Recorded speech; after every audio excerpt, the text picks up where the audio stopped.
കഴിഞ്ഞ എപ്പിസോഡിൽ ഞാൻ പറഞ്ഞതുപോലെ ഞാൻ പഠിച്ചത് അലോപ്പതിയാണ്, മോഡേൺ മെഡിസിനാണ്. അപ്പോൾ നമ്മുടെ നാടിന് മോഡേൺ മെഡിസിൻ വളരെ ചിലവേറിയതും കോംപ്ലിക്കേഷൻസ് ഉള്ളതും സൈഡ് എഫക്ട്സ് ഉള്ളതും ഒക്കെ ആയിട്ടുള്ള ഒരു സ്പെഷ്യാലിറ്റിയാണ്.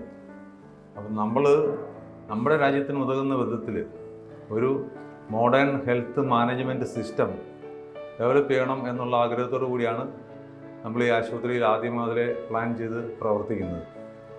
അപ്പം നമ്മൾ ഈ വെസ്റ്റേൺ സിസ്റ്റം അലോപ്പതി ഈ നമ്മുടെ ആരോഗ്യ പ്രവർത്തനത്തിൻ്റെ ഒരു ചിറകും നമ്മുടെ രാജ്യത്തുള്ള ഇൻഡിജീനസ് സിസ്റ്റം മറ്റൊരു ചിറകുമാക്കി മനസ്സിലാക്കിക്കൊണ്ടാണ് ഈ ആശുപത്രിയുടെ പ്രവർത്തനം ആദ്യമേ തന്നെ തുടങ്ങിയത്.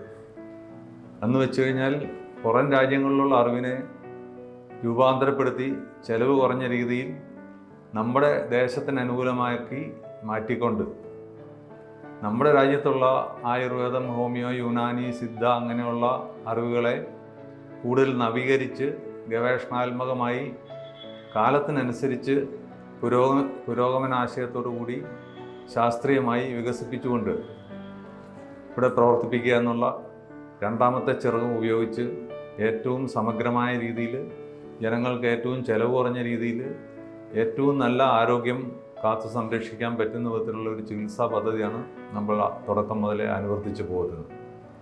അപ്പോൾ ഇവിടെ നമ്മൾ അലോപ്പതി മാത്രമല്ല മറ്റെല്ലാ വിഭാഗങ്ങളെയും സമന്വയിപ്പിച്ചുകൊണ്ട് അതിൻ്റെ എല്ലാം നല്ല വശങ്ങൾ എടുത്തുകൊണ്ട് രോഗികൾക്ക് എത്രയും പെട്ടെന്ന് സൗഖ്യം കിട്ടുവാനും നല്ല ആരോഗ്യം പ്രദാനം ചെയ്യുവാനും വേണ്ടി നമ്മൾ പ്ലാൻ ചെയ്ത് പ്രവർത്തിപ്പിക്കുകയാണ് ചെയ്തുകൊണ്ടിരുന്നത്.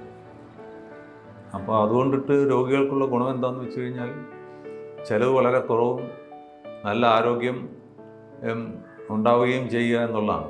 അതുകൂടാതെ നമ്മൾ വളരെയധികം മുൻതൂക്കം കൊടുത്തിരുന്ന ഒരു കാര്യമാണ് രോഗപ്രതിരോധം. നമുക്ക് രോഗമുണ്ടാകുന്നത് നമ്മുടെ കോശങ്ങൾ തയ്യാറാവുന്നത് കൊണ്ടിട്ടാണ്. നമ്മുടെ നോർമലായിട്ടുള്ള കോശങ്ങൾ മറ്റ് നമ്മുടെ സമൂഹത്തിലെ ജീവിതം കൊണ്ടിട്ടും ജീവിതശൈലി കൊണ്ടിട്ടും ഒക്കെ കോശങ്ങൾക്ക് വരുന്ന കേടുപാടുകൾ അതുകൊണ്ടിട്ടാണ് ഓരോ മനുഷ്യനും രോഗി ആവുന്നത്. അപ്പോൾ ഈ രോഗം എങ്ങനെയാണ് വരുന്നതെന്ന് കൂടുതൽ മനസ്സിലാക്കി കഴിഞ്ഞാൽ നമുക്ക് രോഗത്തെപ്പറ്റി കൂടുതലായിട്ട് മനസ്സിലാക്കാൻ സാധിക്കും.